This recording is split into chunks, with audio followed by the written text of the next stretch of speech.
তোমাকে, আমি তো কিছুই করি না। আমি দেখো ঝগড়া লাগবে না কেন।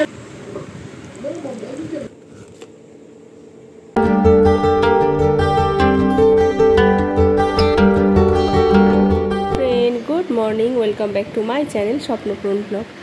আমি হাজির হয়ে গেছি তোমাদের সামনে আমার একগুচ্ছ স্বপ্ন পূরণের স্বপ্ন নিয়ে। তোমরা সবাই কেমন আছো? আশা করছি ভালো আছো, আমরাও বিন্দাস আছি। তো আজকে হচ্ছে শুক্রবার, আর ঘড়িতে এখন ওই 9:30 পৌনে 10টার কাছাকাছি বাজে। আর আজকে হচ্ছে সোনার স্কুল নেই, সেই জন্য একটু দেরি হয়ে গেছে ঘুম থেকে উঠতে। আর সবচেয়ে বড় কথা হচ্ছে বাইরে হচ্ছিল বৃষ্টি, সেই জন্য আরও আলসি করে উঠিনি। তার মধ্যে স্কুল নেই, সেই জন্য ভাবলাম থাক একটু ঘুমাই, কতগুলো দিন ধরে ঠিকঠাকভাবে ঘুমানো হয় না।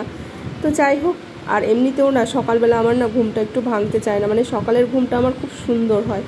তো যাই হোক, ঘুম থেকে উঠে হাত মুখ ধুয়ে ফ্রেশ হয়ে চলে এসেছি রান্নাঘরে। তো আজকে এখনও স্নান করিনি, যা শুধু ঘরটা ঝাড় দিয়েছি। আজকে ভাবছি ঘরটা মুছবো না, কি বলো তো, এই বৃষ্টির দিনে না ঘর মুছলে না ঘরটা কেমন স্যাঁতস্যাঁতে হয়ে থাকে। মানে কেমন বৃষ্টি হচ্ছে বলো তো, কেমন যেন একটা মানে ভ্যাপসা একটা গরম গুড়ি গুড়ি বৃষ্টি হচ্ছে সেই রকম। তো সেই জন্য আর ঘরটা মুছলাম না। তো ঘরটা ঝাড় দিয়ে তারপরে সোনা বললো মা খিদে পেয়েছে। তা আমি বললাম যা তাহলে দোকান থেকে পাউরুটি নিয়ে আয়। ওই নিজের থেকেই বললো মা আমার না আজকে ডিম পাউরুটি খেতে ইচ্ছা করছে, ডিম টোস্ট। বলছি ঠিক আছে তাহলে যা দোকান থেকে পাউরুটি নিয়ে। তো পাউরুটি নিয়ে আসলো। তো এখন এই যে সোনাকে ডিম টোস্ট বানিয়ে দেবো। আর আমি খাবো না, আমার হচ্ছে কালকের অনেকগুলো ভাত রয়েছে ফ্রিজে। তো ভাবলাম একটা ডিম ভেজে ভাতটাই খেয়ে নেবো। আর আমার না সকালবেলা বলো বা দুপুরবেলা বলো বা রাত্রিবেলা বলো, ভাতটাই আমার ভালো লাগে। আমার অন্য কিছু যেন খেলে মানে ঠিক যেন শান্তি পাই না। তো এইখানে হচ্ছে পাউরুটিটা শুধু সোনাকে করে দেবো, আর হচ্ছে সোনার বাবার জন্যও রেখে দেবো। সোনার বাবা বললো চলে আসবে ওই 11:30টার মধ্যে। তো ঠিক আছে, সোনার বাবার জন্যও রেখে দেবো। তো এখানে আজকে ডিম টোস্টটা আমি অন্য রকম করে ভাজলাম একটু, মানে অন্য রকম বলতে আমি এরকম করেই ভাজি, মানে এক এক দিন এক এক রকম করে ভাজি, যেদিন যেভাবে সুবিধা হয়। তো এখানে আমি 4টে ডিম ফাটিয়ে নিয়েছি। আর পাউরুটিটা দেখবে একটু বেশি করে ডিম না দিয়ে ভাজলে না ভালো লাগে না খেতে, আমার কাছে মনে হয়। তো 4টে ডিম দিয়েছিলাম। তো এই যে পাউরুটিটা ভেজে সোনা আবার ওদিকে পাগল হয়ে যাচ্ছে খেতে দাও খেতে দাও। তো সেই জন্য তাড়াহুড়ো করেও ভাজছিলাম। তো ডিমের মধ্যে হচ্ছে পেঁয়াজ কাঁচা লঙ্কা দিয়েছি, একটু গোলমরিচ গুঁড়ো দিলে ভালো হতো কিন্তু গোলমরিচ গুঁড়ো নেই। তো এই তো সবগুলো ডিম প্রায় আমার ভাজা কমপ্লিট। এখানে ওই যে দুজনের জন্য ভাগ করে নিলাম, কারণ না হলে মারামারি লেগে যাবে দুইজনের, বুঝেছো? এই রকম আর কি আমাদের বাড়িতে, মানে বাবার ছেলে বলে কোনো কথা নেই, মানে ভাগে যার কম পড়বে সেই শুরু করে দেবে মারামারি, এইরকম একটা ব্যাপার। যাই হোক, ওদেরকে খেতে দিয়ে আমিও ভাত খেয়ে নিয়েছি। খেয়ে এই যে দেখো কালকের এগুলো জামা কাপড় কাচা ছিল, কালকেও বিকেলবেলা একটু মেঘলা মেঘলা ওয়েদার ছিল দেখে আমি আর কাচিনি, মানে মেলিনি কালকে। আর কালকে অনেকটা বেলা হয়ে গেছিলো স্নান করতে, সেই জন্য আরও মেলিনি। তো সকাল থেকে ভাবছি মেলবো, কিন্তু সকাল থেকে তো বৃষ্টি শুরু হয়েছে। তো দেখলাম যে না একটু ওয়েদারটা ভালো হয়েছে, ভালো বলতে ভালো না, মানে রোদ নেই কিন্তু বৃষ্টিটা হচ্ছিল না। তো সেই জন্য ভাবলাম যে না মেলে দিয়ে আসি, যেইটুকুই হোক মানে হাওয়াতে যতটা শুকায় আর কি। তো মেলে দিয়ে এসে বা ঘরে এসে স্নান করেছি, মানে তার আগে মেলে দিয়ে এসে আগে রান্নার সব জোগাড় করে নিয়েছি। কারণ দেখবে রান্না করতে কিন্তু সময় লাগে না, রান্নার জোগাড়টা করতেই অনেকটা টাইম লেগে যায়। তো সেই জন্য রান্নার সব কিছু জোগাড় করে তারপরে হচ্ছে আমি স্নান করে পুজো দিয়ে তারপরে চলে এসেছি রান্নাঘরে। তো এইখানে দেখো রান্না হবে আজকে পাট শাক। সেই কবে এনেছিলাম পাট শাক, মনে আছে তোমাদের? তো সেটা ফ্রিজে রাখা ছিল। কি বলো তো, ওই পাট শাকটা না দেখবে শাক সবজিগুলো মানে বিশেষ করে শাক পাতাগুলো বাছতে না একটু টাইমই লাগে, আর না বাছা থাকলে রান্নার সময় সঙ্গে সঙ্গে পেঁচে কিন্তু রান্না করা যায় না। তো সেই জন্য পাট শাকগুলো অনেকটাই মানে ফ্রিজে ছিল, শুকিয়ে গেছিলো অনেক দিন যেহেতু হয়ে গেছে, ওই জন্য ওইটুখানি হয়েছে পাট শাক। তো এইদিকে ভাত বসিয়ে দিয়েছি। আর কালকেই বাজার থেকে আসার সময় পুঁই শাক তারপরে একটু ঝিঙে নিয়ে এসেছিলাম, তোমরা তো দেখেইছিলে বাজার করেছিলাম।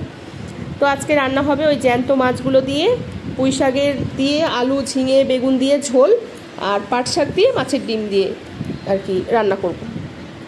এখানে দেখো মাছগুলো আমি ভাজতে বসিয়ে দিয়েছি। আর মাছটা না একদম লাফাচ্ছিল জলের মধ্যে, তো জ্যান্ত মাছ পুরো। আর জ্যান্ত মাছ না একটু মানে নরম টাইপের হয় দেখবে, মানে যেরকম কাটা মাছগুলো, যেমন কাটা মাছ বলতে আমি বলছি কাতলা রুই, এগুলো যেরকম বড় মাছ যেগুলো সেগুলো দেখবে শক্তই থাকে, কিন্তু এই জ্যান্ত মাছ না ভীষণ নরম থাকে। তো ভাজছি আমি, আর সবগুলো মাছ না একসাথে দিয়ে দিয়েছি, ভাবলাম দিয়ে দিই। তারপরে আমার না মানে মাছগুলো উল্টাতে হেভি কষ্ট হচ্ছিল, কষ্ট বলতে কি যেমন তেমন করে উল্টানো যেত কিন্তু উল্টেতে গেলে ভেঙে যাবে। তো সেই জন্য অনেক মানে সুন্দর করে আর কি আস্তে আস্তে মাছগুলো উল্টে পাল্টে ভাজতে হচ্ছে। আর দেখবে এই জ্যান্ত মাছ একটু বেশি করে না ভাজলেও না নরম হয়ে থাকে, তখন মানে ঝোলে দিলে আর ভাল লাগে না তখন। তো সেই জন্য মাছটা একটু কড়া করেই ভাজবো আমি। আর এইদিকে পাট শাক বসিয়ে দিয়েছি, অল্প যেহেতু পাট শাক তাই সেই জন্য ভাবলাম যে ছোটো কড়াইতেই হয়ে যাবে। তো এই যে বাটিতে জল দিয়ে, জলে নুন হলুদ দিয়ে তারপরে পাট শাকটা দিয়ে দিয়েছিলাম, একদমই অল্প হয়ে গেছে পাট শাক। এমনিতেই তো দেখবে পাট শাক অনেকগুলো পাট শাক বাছার পরেও দেখবে একটুখানি হয়ে যায়, তো আর এমনিতে তো আজকে অল্প হয়েছে পাট শাক। আর এই যে কড়াইতে তেল ছিল, কালকে সোনা কি করেছে জানো, ওই আগের দিনে দুধ ছিল, তো দুধটা না জমে গেছিলো, জমে যায়নি ঠিক, মানে ওর ছানা খেতে নাকি ইচ্ছা করছিল, মানে বদমাশি করলে যা হয় আর কি, বদমাশি রান্নাঘরে এসে বদমাশিগুলো। তো এসে রান্নাঘরে দুধটা বসিয়ে ওর মধ্যে ভিনিগার দিয়ে দিয়েছিল, তো একটু ছানা হয়েছিল, সেই ছানাটা এই কড়ার মধ্যে ভাজতে গেছিলো, মানে মিষ্টি বানাবে, আমাকে বলেছিল বিকেলবেলা রেসিপি বানাবো মা একটা, বলো তো মিষ্টি রেসিপি কালকে।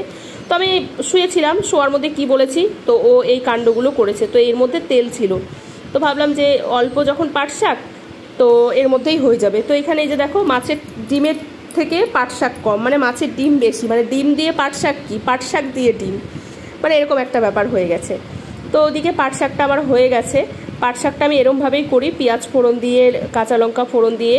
আর আজকে না মাছের ঝোলে একটু রাঁধুনি ফোড়ন দিয়েছিলাম, জ্যান্ত মাছ দেখবে একটু রাঁধুনি ফোড়ন দিলে না বেশ ভালো লাগে খেতে, তার মধ্যে একটু সবজি টবজি দিয়ে, এর মধ্যে একটু রাঁধুনি বাটা দিলেও ভালো লাগতো লাস্টে, কিন্তু আমি রাঁধুনিটার বেটে দেইনি, বা ভাজা জিরের গুঁড়ো দিলেও ভালো লাগে, কিন্তু আমার কাছে এই মুহূর্তে ভাজা জিরের গুঁড়ো নেই। আর আমার খুব আলসি লাগছিল আজকে, আলসি বলতে বিরক্ত লাগছিল, যেহেতু মানে সকালবেলার দিকে একটু বৃষ্টি হয়েছে, তো সারাটা দুপুর আমার এত গরম লেগেছে, কেন আমি বুঝতে পারলাম না, নাকি আমার প্রেশারটা বেড়ে গেছিলো, মানে মনে হচ্ছিল আমি কতক্ষণে রান্নাঘর থেকে বেরোবো, এইরকম একটা ব্যাপার হয়েছিল। সেই জন্য আর মানে মশলা বাটাবাটির ইচ্ছা আমার করছিল না। আর একটুখানি জিরে দেখবে সেটা মিক্সিতেও হবে না, মানে মিক্সার গ্রাইন্ডারে ওটা বাটতে গেলে আর বাটাই হবে না, তো সেই জন্য আর করিনি, নর্মালি বানিয়ে ফেলেছিলাম, তবুও ভালোই হয়েছে, যেহেতু সবজিগুলো সব একদম টাটকা। আর পুঁই শাকটা এত ভালো ছিল, এত ভালো ছিল কি বলবো। আর আমার মনে হলো পুঁই শাকটা না সার দেওয়া না, কারণ মানে পুঁই শাকটার মধ্যে না মানে বোঝা যায় যে কোনটা সার দেওয়া কোনটা সার ছাড়া। তো যাই হোক, এখানে নুন হলুদ একটু জিরের গুঁড়ো, তারপরে হচ্ছে একটু লঙ্কার গুঁড়ো দিয়েছি, যদিও কাঁচা লঙ্কা দিয়েছি, তাও একটু হালকা কালারের জন্য অল্প করে মানে শুকনো লঙ্কার গুঁড়ো দিয়েছি। তো এই মশলাটাকে এখন ভাজা ভাজা করে তারপরে জল দিয়ে দেবো, জল দিয়ে ফুটলে পুঁই শাকটা দিয়ে তারপরে হচ্ছে মাছগুলো দিয়ে দেবো।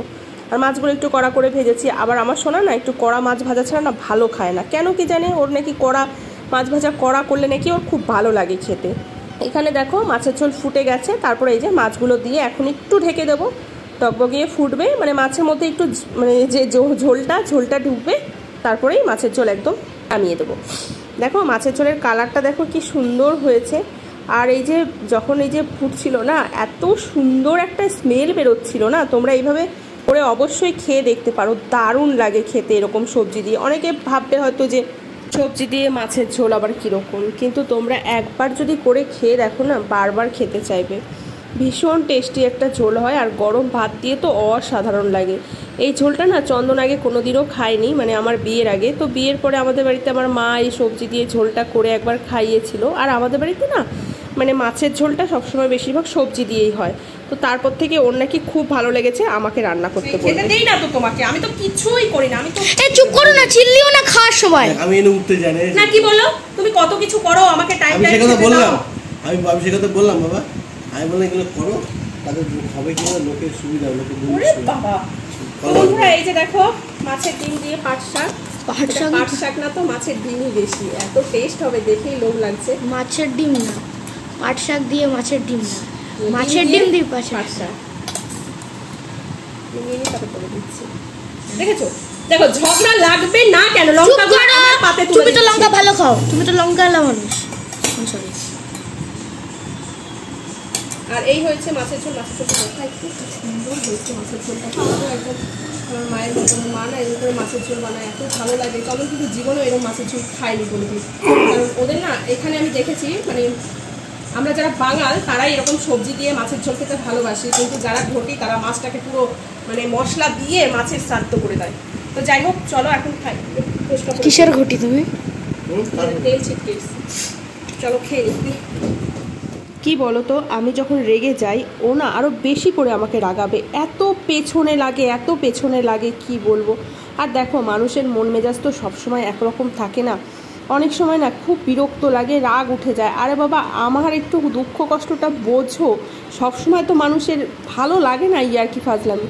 বলো, খেতে বসেছি, লঙ্কাগুলো তোর থালার পাশে রেখে দিলে কী অসুবিধা? না, আমার থালায় তুলবে আর রাগাবে। শুধু আমার পেছনে না, আমার সোনার পেছনেও সারাক্ষণ এরকম লাগবে, জানো তো। তো যাই হোক, চলো শান্তি করে একটু খাই। মাছের ঝোলটা তো বললামই রান্না করার সময় খুব দারুণ গন্ধ বেরিয়েছে, তো খেয়ে বুঝতে পারছো কি দারুণ হয়েছে। সত্যি খুব সুন্দর হয়েছে মাছের ঝোলটা। আর অনেক দিন বাদে এই মাছের ঝোলটা খাওয়া হলো। আর এই গরমকালে না বেশি ভালো লাগে, দেখবে হালকা পাতলা মাছের ঝোল। আমাদের আবার একটু মাছ ছাড়া চলে না তো, আর সব দিন তো আর ওই ঝাল ঝোল খেতে ভালো লাগে না, মাঝে মাঝে একটু হালকা পাতলা খেতেও ভালো লাগে। যাই হোক, শুভ সন্ধ্যা তোমাদের। সন্ধ্যেবেলায় যে একটু চা করছি, ওকে বললাম চা খাবে নাকি, ও তো সেই যে খেয়ে দিয়ে শুয়েছে। এখন এই ঘড়িতে প্রায় 9টার কাছাকাছি বাজে। তো জামা কাপড় ভাঁজ করছিলাম, জামা কাপড় ভাঁজ করতে করতে হঠাৎ করেই আমার না চায়ের নেশা উঠে গেছে। তোমরা বিশ্বাস করো বন্ধুরা, আমার যে এখন কি চায়ের নেশা হয়েছে, সকালবেলা আর সন্ধ্যেবেলা মনে হয় কি 1 কাপ চা না খেলে যেন আমি পাগল পাগল হয়ে যাই। কি অবস্থা বলো তো। যদিও ভালো না এই নেশাটা, চায়ের নেশা, কিন্তু কি করব, একটু তো শরীরে এনার্জিরও দরকার আছে, তাই না? সারাদিন তো খাটতেই থাকি। তোমরা তো দেখো, কেউ 1 গ্লাস জল ভরেও খায় না। তো সমস্তটাই আমাকে একা হাতে সামলাতে হয়। তো সেই জন্য শরীরে একটু এনার্জি দেওয়ার জন্য চা খেলে ক্ষতি কোথায়, তাই না? যাই হোক, এখন চা খাবো আর তারপরে জামা কাপড়গুলো ভাঁজ করে গুছিয়ে রেখে দেবো।